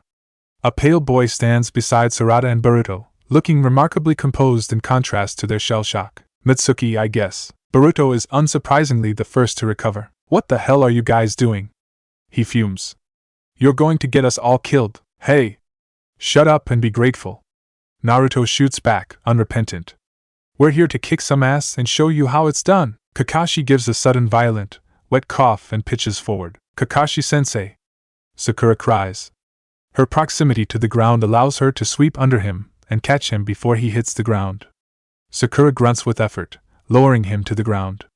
Blood blossoms across his mask, leaking from his eyes and nose. The movement seems to free Jiken from whatever stupor was caused by Team 7's entrance. Returning was a mistake. He snarls at them. I will rip you from time. He charges at Naruto. Dad! Look out! But Naruto's reflexes have always been mediocre. It is Sasuke's body that snaps into movement. He yanks his supply pack from his waist with one hand and tosses it forward. Tiger! Boar! Ox! Dog! Snake! At the last second he snatches Naruto from the enemy's grasping hand, turning the pack into a decoy of the blonde boy. Another distraction would be good right now, he hisses, whiling his substitution to stick around a few more seconds to occupy Jiken. Naruto's face is open with surprise, but he nods quickly. Right. A wall of orange clones appears around Jiken, just as Sasuke's substitution vanishes. Sakura, I've got Kakashi-sensei, you guys do what you have to. She calls back, dragging their teacher away from the fight that is about to break out, and the terrifying human skeleton that is Taisoko Uchiha. Don't touch the barrier. Sarada warns when Sakura starts to head for the other genin. If you go through it, time will stop for you, the same as it did for our dads. Good to know, Sakura decides, eyeing the rippling wall of chakra warily. But that means there's nowhere to get to safety. We have to get in there, she hears Boruto declare, but she doesn't let his words mean anything to her. The reality is plain, she and her team are on their own for now. Naruto is just as aware of this fact, and utterly at a loss at what he's supposed to do. His very bones feel on fire from the amount of chakra that he's been drawing to him today, and at some point he's going to hit his limit. And on top of that, if Sasuke's theory is true, Jiken might not be an enemy that can ever die. Doesn't mean I won't keep going as long as possible, but I'm beginning to miss cat retrieval missions. He starts to summon another bevy of clones, but is stopped by a nudge to the side. Go after Taisoko, Sasuke orders, pushing himself forward, ready to face Jiken once he disperses the first wave of clones. Even an idiot like you can hit a stationary target, Naruto snorts. Backhanded compliments are Sasuke's way, after all, but a flash of angry energy flits through him. You cannot go up against her, the fox snarls within him. She has an evolved Sharingan, and I have no intention of being controlled by another cursed Uchiha. Damn it, Naruto thinks. The demon is right, and he can't even explain that to Sasuke. Especially not right now. Thinking quickly, he retorts, "Oh yeah? That's your story? You sure it's not because you're scared to face Granny No Eyelids over there?" Sasuke scowls. "Naruto, I got this," he replies, shoving Sasuke aside with his shoulder. "Go find your own big bad villain to fight. I'll call you if I need moral support." Sasuke blinks at this, and then smirks. "Whatever, loser. Try not to die." He uses a Shushin to vanish. "None of you better die," Sarada orders, backing away from the wall of yellow chakra. "We've got a plan, so hang in there as long as possible." She, Boruto, and Natsuki vanish. "No problem," Naruto mutters, just as Jiken materializes in front of him, wrath set into his features. "Alright, you creepy albino clone of my dad," Naruto announces, shoving a finger practically into the man's face. "Let's dance." He calls up another wave of shadow clones, 12 doppelgangers that encircle Jiken, each armed with a kunai. In tandem, they throw their blades at Jiken, who twists his body in a flurry of deflective movements. Despite his speed, he cannot stay completely aware at all times, and Naruto uses his distraction to sneak in beneath him and deliver a powerful uppercut, blasting him into the air. 4 of the clones seize Naruto and toss him upward as well, allowing him to fly over Jiken's head just as gravity pulls them back to the ground. The clones grab Jiken as he gets closer, immobilizing him as Naruto lands on the man's back, driving him downward with his knees, only for Jiken's body to vanish beneath them and for Naruto to hit the ground painfully. A cold wave of awareness makes the skin on the back of his neck break out into goosebumps, and Naruto barely reacts in time as Jiken's blade heads toward his shoulder with full force. Naruto only just skids out of the way, the earth where he was kneeling crumbling beneath the force of Jiken's failed blow. The rest of Naruto's doubles now launch themselves into the air, spinning and somersaulting on their way down. They rain blows upon Jiken's head and shoulders, but the pale man is still fast enough to deflect them. He grabs hold of knees and ankles, savagely throwing them off of him. 2 clones launch another headfirst at him, but Jiken dodges to one side, kicking the doppelganger in the ribs to force him to disappear.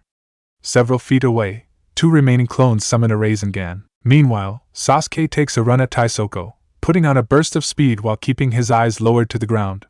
He doesn't know the complete list of abilities this woman and her Mangekyou Sharingan might have, but if there's anything his encounters with his brother have taught him, it is not to open himself to weakness before he has to. He just has to make it close enough to deal a fatal blow, and he doesn't need to look at her face to do that. However, he quickly learns she is not without her defenses. "Sasuke! Watch out!" Sakura's warning draws his attention at the last moment. Abruptly, as Sasuke hurtles toward Taisoko, the air in front of her warbles in a familiarly worrying way. He just skids out of that space in time to avoid a time portal.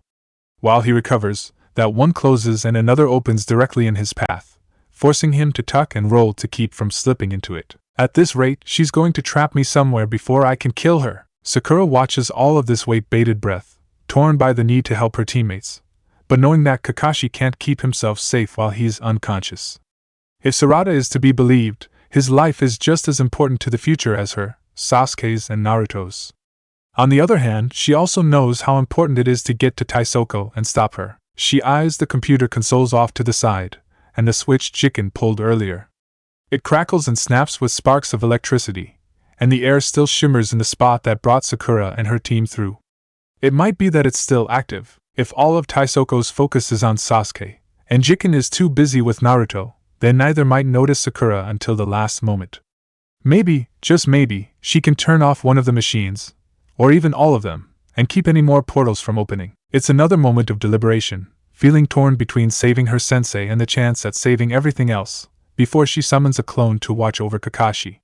Hopefully, the enemy will be too preoccupied with her friends to notice her slipping along the periphery. Meanwhile, as Naruto continues to carry out his onslaught upon Jiken, he gets the sense that something is not the same as before. He's slower, Naruto realizes, diving down to avoid a stray kunai. Why hasn't he been teleporting to avoid my attacks? Because he can't, the fox says, and sounds like he's just realized it too. Huh! Why not? Someone sealed his abilities. Can't you sense the seal on his belly? It's the same one that Orochimaru used on us in the Forest of Death. Naruto is confused. Someone used a seal on us? Forget it, you stupid kid. The point is, there's a reason he's not moving the way he was before. Either he can't move, or he's planning something. Which means now is the time to put him out of commission. Okay, that I get, Naruto growls, feeling the fox's rage seeping across his body. His fingernails begin to sharpen, and he feels as if all his senses have become keener. In his imagination, he experiences a thick, red energy begin to spread across his skin. Let's finish this, you bastard! He moves in a flash. Naruto might have found an opening, but Sasuke can't say he's had the same luck. It feels to him as if he has been dodging Taisoko's time windows forever, and each time he is a hair slower. She's trying to tire me out. There's no possible way of getting to her as long as she can see him coming, and with the Sharingan, that means the chance of surprising her is already low. He needs to find a way to obscure her vision in some way, but except for the one kunai, he threw the last of his ninja tools when he saved Naruto. An idea occurs to him. This is not going to end well, he knows, even as his fingers fly to form the requisite signs. Drawing upon the strength deep within him, he ignites his chakra into flame, and then exhales a towering inferno of fire, surrounding himself on all sides. Dropping parallel to the floor, he rolls beneath the ignited air, trying to ignore the way his skin and hair begin to char. As the flames start to recede, he jumps up and vaults his body within a foot of Taisoko's face, kunai aimed at her eyes. Something lashes around his throat, wrist and ankle, holding him in place. The electrical cords and tubes that connect to her skin have somehow come alive, breaching the ground in front of him to seize his limbs. Sasuke stares in horror at the lidless red eyes in front of him. Poor child, her raw voice takes on a perverted imitation of indulgence, so eager to be welcomed by death. Do not worry, my little cousin, I will take good care of your eyes once I kill you. Sasuke gasps for breath, the cord around his neck tightening, and tries to brace himself as best he can for what's about to happen. A choking gurgle cuts through the tension of the moment, and Taisoko's pupils flit away from Sasuke, her mouth curling into a displeased snarl. Across the way, Naruto has knocked Chicken to the ground and now crouches on the man's chest. Fingers stained with blood, he snarls at her, his eyes like slits. Sorry, did I just kill your pet?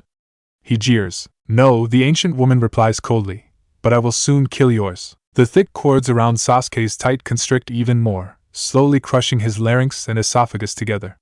His free hand claws uselessly at it, trying to get the tiniest bit of give so that he can breathe. Don't even try it, Shinaro. There's a sound of metal whizzing through the air, and then the restraints holding Sasuke in the air slacken.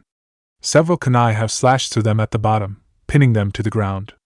Sasuke falls forward, saved from hitting the ground when familiar arms catch hold of him. There's a flurry of movement, the sensation of being half carried and half dragged away, but he's too dizzy with oxygen deprivation to notice much. When he comes back to himself seconds later, he and Sakura are squatted several feet away from Taisoko, Sakura's arm wrapped around him in support. Aren't you supposed to be guarding Kakashi?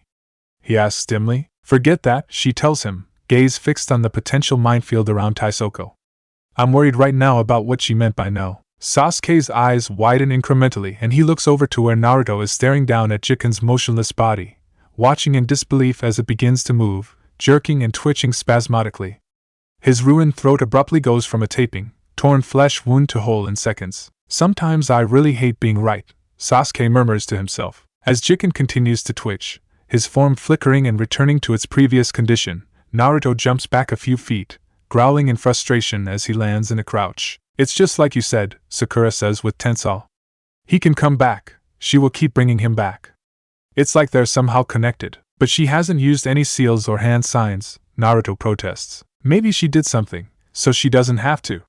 Maybe there's like a sigil or a seal somewhere on his body, so she doesn't have to concentrate on bringing him back when he dies.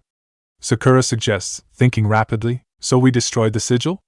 How do we even find it? Chakra clusters are gathered closest in the abdomen, just below the heart, so aim for that. Don't waste time aiming, Sasuke snaps. Just rip through his whole chest. Naruto's eye twitches, a little of his old self seeping back in place of the Nine Tails rage. What the hell, Sasuke? You want me to tear some guy's heart out?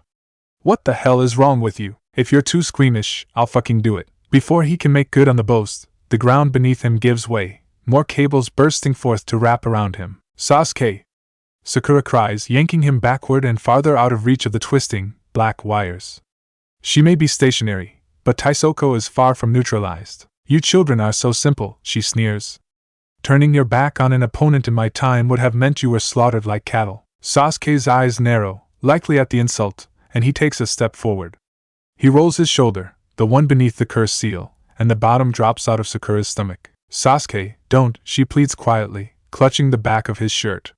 For a wonder, he doesn't immediately shake her off, perhaps because he is still panting, trying to recover himself from the near strangulation. The ground in front of them is a veritable minefield of black wires and cables, poised to attack her and Sasuke the minute their attention wavers.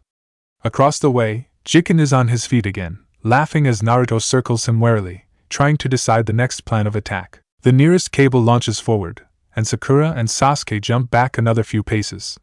They are almost back to back with Naruto, a triad facing dangers on all sides.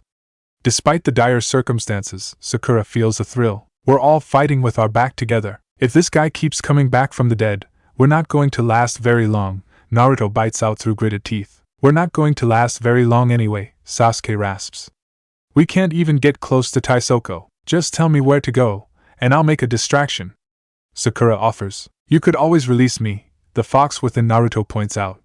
This irritating thing would be an easy meal for me at my full power.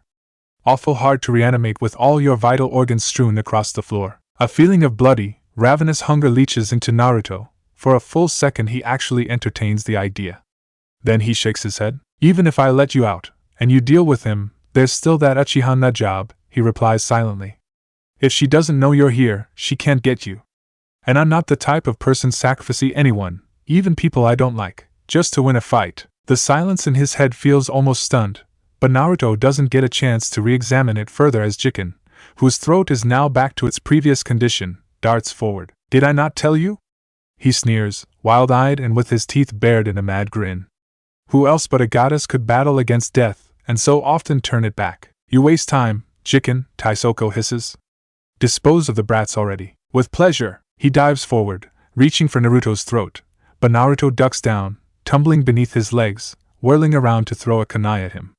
Jiken bats it away, but as he does that, Naruto lunges with an uppercut, trying to break his nose and drive the bone into his brain. Jiken dodges him with ease, maneuvering him to the ground and bringing his elbow downward in what for anyone not possessed by an ancient chakra beast would likely crush a few of his vertebrae. As it is, Naruto simply tumbles to one side, rolling to his feet and panting as he once more faces his opponent. I assume you have some kind of plan, the fox drawls. I'm thinking. Naruto snaps, calling up another wave of shadow clones. It's a strategy that's getting old and predictable, but if he doesn't keep Jiken occupied, the man is going to go after the rest of Naruto's team. At least focused on him, he's giving them another chance. Sort of. We can't keep dodging like this, Sakura tells Sasuke, voice pitched low.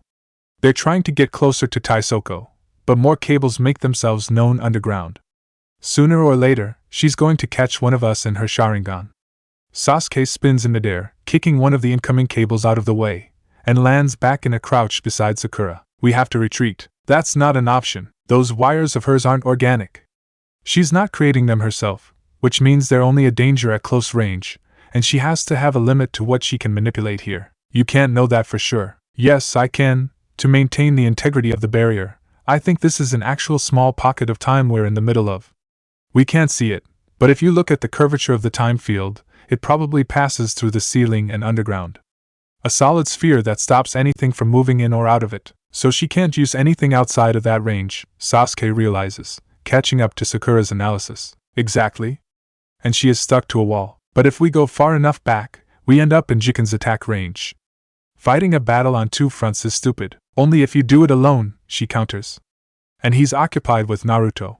We can take a few seconds to come up with a long-range solution. Sasuke looks like he wants to argue, but seems to change his mind. Fine.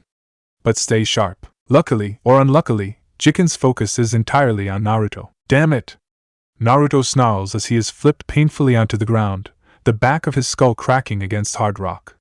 He feels like his spine has been dislocated in a few places. So did that blow to your head knock anything loose, or do you just want to keep getting beaten up?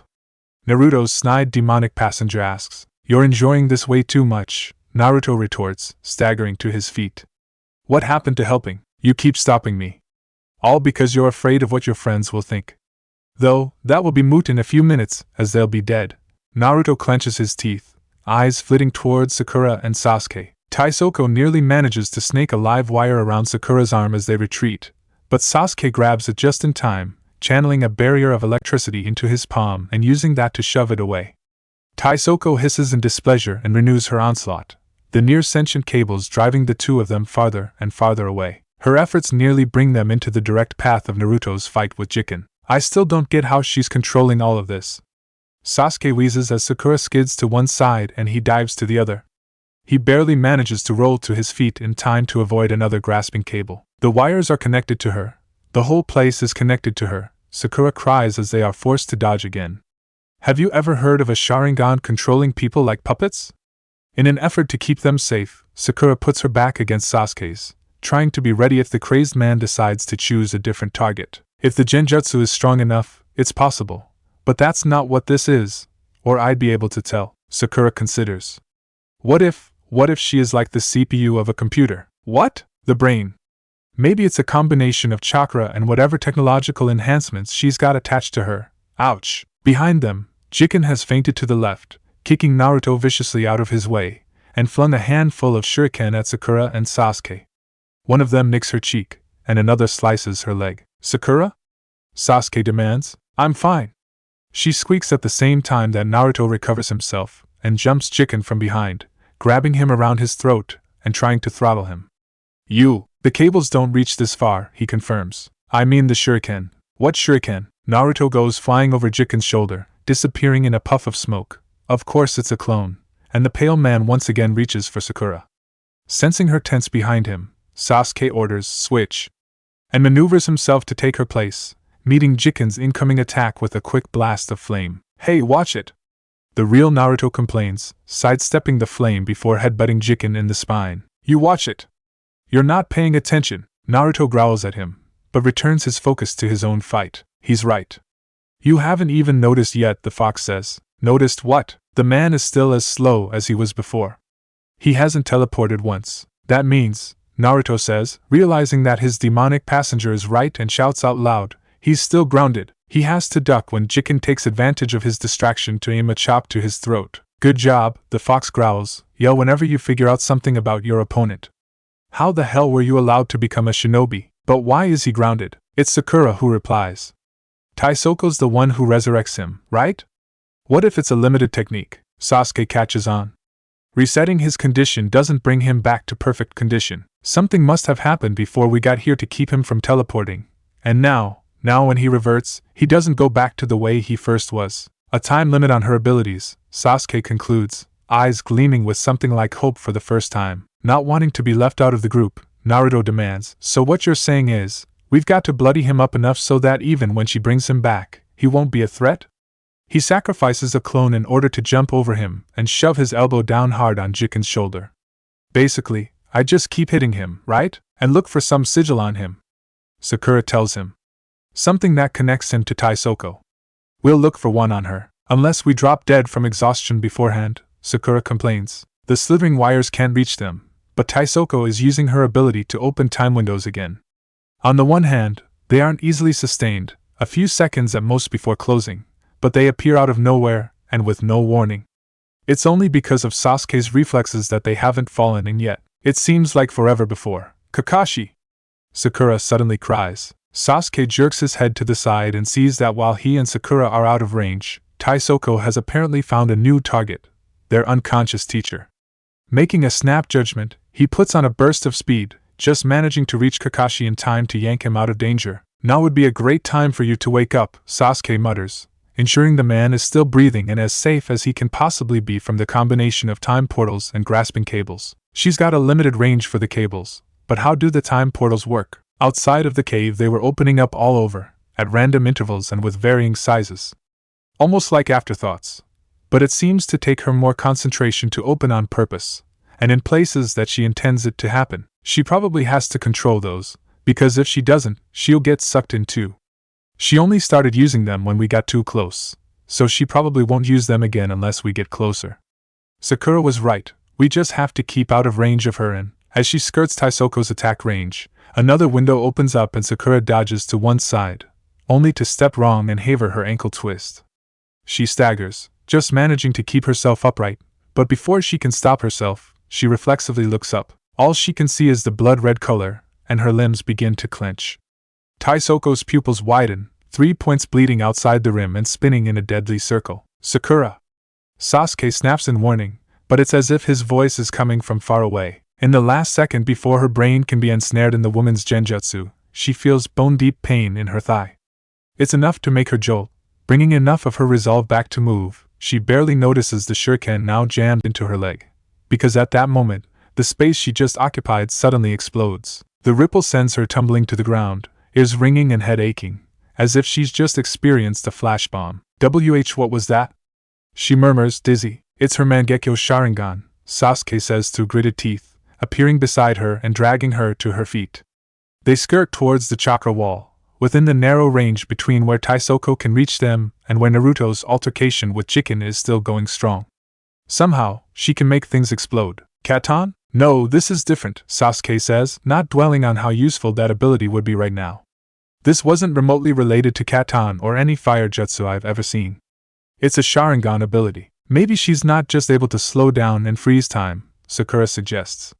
Maybe she can speed it up as well.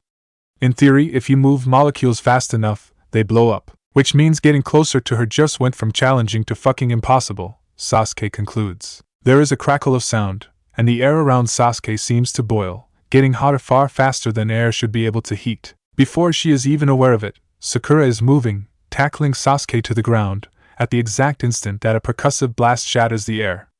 A searing arc of pain spreads across her entire right side, and she screams, losing her balance as the two of them skid and roll across the floor. Sakura! Naruto yells, earning a bloody slash across his back for his trouble. Where they landed, Sakura stares up at Sasuke, who has rolled himself on top of her. His attention is fixed on what feels like a bloody chasm in her shoulder. What the hell did you do? He shouts at her, eyes snapping to her with something like horror. I saved your life, she stammers, her body trembling from the pain. For some reason, it's important that he knows that, but she doesn't know why. She's pretty sure shock is going to set in soon. Unlike Sasuke and Naruto, Sakura isn't used to just shrugging off major wounds, and also unlike her teammate or her future self, she doesn't possess any healing abilities. Sasuke is quietly panicking, pressing his hands desperately against Sakura's bleeding wound, all the while glancing around for help, or to see if Taisoko is gearing up for another attack. Mitsuki's talking appears to be keeping her attention from them for the time being, and Naruto remains occupied with Jiken. There's no one to help him. The world seems to narrow, sense disappearing around him until the only sound he can make out is the desperate churn of his thoughts. Never again. With no healers in sight, there's no way to stop the blood and neither he nor Sakura have supplies left. He has to save her, but he has to stop Taisoko, but he has to help Naruto and there is no right choice here. I've already lost everything once before. His shoulder begins to burn, the mark threatening to break through, but he knows if he allows it, he won't be able to help Sakura or Naruto. He'll go straight for the ancient Uchiha, which is the logical thing to do, and the only thing that can stop all of this. And yet, I don't want to watch those precious to me die before my eyes again. None of that will mean anything if Sakura is dead at the end of it. Do you trust me? He asks Sakura. She stares up at him, eyes blurred with pained tears, and without hesitation says, of course. Something in his heart stutters at the absolute certainty there, and the weight of that one word feels far older and stronger and much more terrifying than it should. Don't move, he tells her. No matter what, because this is going to hurt. Sakura's face fills with worry, but she nods resolutely. Sasuke adjusts his position, trapping her arms to her body with his thighs to prevent her from moving, and then shifts one side. Quickly, he makes the hand signs, adjusts the force of his chakra, reducing the area of its reach but willing the flames to be hotter, before expelling a small, controlled stream of fire. The heat and flames spread themselves across the span of Sakura's wound, and she shrieks in pain, but miraculously, doesn't even try to flail. What the hell, Sasuke? Naruto, or one of his clones, yells, shut up. Sasuke snarls back as the fire dissipates, and he examines his work. The round is rough and glistening with blisters, but the cauterization has stopped any exsanguination. Did you want her to bleed out? He whips his head back to Sakura. Are you okay? He barks. Sakura nods shakily. Why yes, she could have killed you. Sasuke growls. She could have killed you, Sakura counters stubbornly. She could have killed you both. Naruto howls at them. Stop almost dying. He dives after Jiken, a Rasengan forming in his hand. He shoves it into the back of the man with such force that it exits through the front of his body. Jiken drops to the ground. Yes. He yells. Taisoko's eyes burn and Jiken's form begins to heal again. Ah man, this is getting old really fast. Naruto jumps back a few feet until he is standing beside his teammates once more. Are you guys alright? Sakura? I'll be fine, she assures him. Go stay with Kakashi, Sasuke orders her. No, Sakura, you're wounded. Who isn't right now? She shoots back. I don't want to be watching you and Naruto from behind again. You're not, he tells her, impatient. You're preserving your strength.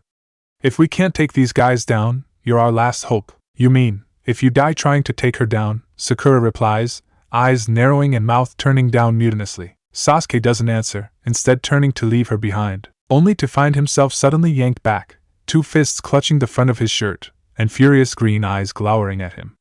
All traces of earlier tears are gone, and what he sees now is utter rage, an emotion that has never been directed at him by her before. The back of his neck feels very warm for some reason. That's it, she snaps.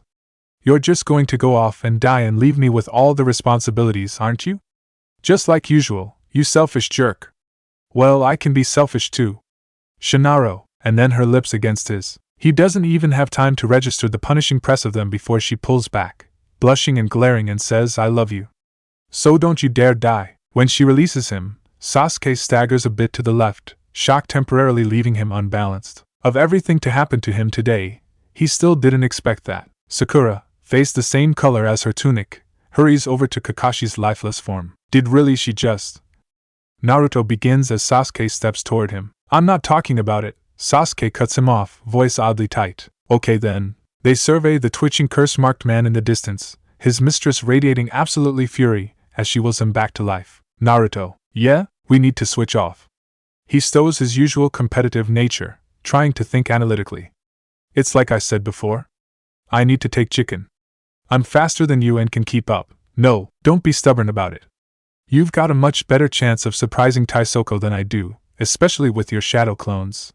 She'll have more trouble tracking you than me. Naruto clenches his fists. In case you're too thick to figure it out, I'm saying you're strong enough, alright? Sasuke continues, sounding impatient. Now let's do this. I can't, Naruto mutters quietly. What the hell are you talking about? I can't! Naruto snaps, and then in a voice pitched only for Sasuke to hear. She has an evolved Sharingan. So? Just avoid her gaze. It's not completely impossible. I can't take the chance. Why the hell not? Because I've got the nine-tailed fox in me. Naruto hisses, eyes flitting nervously around in case Sakura might hear him. And it told me it can be controlled by a Sharingan like that. And I really don't want to turn into an animal that rips apart all my friends, okay? I can't risk her gaining control of the demon. Beside him, Sasuke goes suddenly and terribly quiet. Damn it, Naruto thinks. Because he's held back from saying anything for so long, all because he's feared the reaction, and now, at the worst opportunity, he said it out loud. You pathetic idiot, the fox growls at him. Well, say something, Naruto snaps, voice taut with anxiety. But Sasuke is silent, shoulders hunching forward, and his hair falling in a curtain over his eyes. Sasuke? The other boy's shoulders begin to shake. Don't tell me he's afraid. Damn it, Sasuke. Say something. An unfamiliar, utterly startling sound fills the cavern. It starts low and quiet, before getting steadily louder. Naruto's eyes widen, because the sound is familiar in a general sense, but not something he has ever witnessed before. Are you fucking laughing right now? And lo and behold, Sasuke straightens up, his eyes glittering with mirth of all things. Of course you are, Sasuke continues to snigger, in that utterly unsettling way of his. Because why not? Now is so not the time for you to discover a sense of humor, asshole. Or have a psychotic break, which is what this looks like. Don't you get it? Sasuke counters, still grinning maniacally. The absolutely, unbelievable ridiculousness of today? The total and complete improbability. And in all that, what you just said makes the most sense out of all of it. Naruto blinks. I don't follow. Well, you wouldn't, would you? Sasuke retorts, sounding triumphant. Never mind, dead last. He turns once more to face Jiken's slowly recovering form. Beyond it, and the wall of chakra, he sees his future self, and for the first time all day, the reality of who he will be hits him. Realization and an odd sense of calm overtake his slightly hysterical mood, tempering even the stabbing prods from his curse mark, because he feels an utter certainty, a strange fulfillment that shouldn't make sense but does. In this moment, Sasuke, past and present, has achieved everything he has wanted. He has figured out why Naruto is so weird and keeps getting stronger so fast. It's not Sasuke's own personal failing, but a quirk of fate particular to the other boy. Sasuke has confirmed that he is destined to get the revenge that he yearns for, and that he will restore his clan. His eyes return to his future self, still frozen in chakra, and he smirks, because he it appears going to be fighting beside the idiot that has become his best friend 20 years from now, and the girl that he is going to marry, the only person he has ever entertained a slight possibility of caring about, kissed him. If we lose this fight, nothing matters, but if we win, that's everything. So all I have to say to you, Naruto, the sound of birds scream to the forefront, echoing within the chamber as he wills a Chidori into his hand, is don't slow me down, loser. And once again he takes a run at Jiken. Naruto gapes at his back and then shouts gleefully, you bastard. I'm going to kick your ass for that when we're done.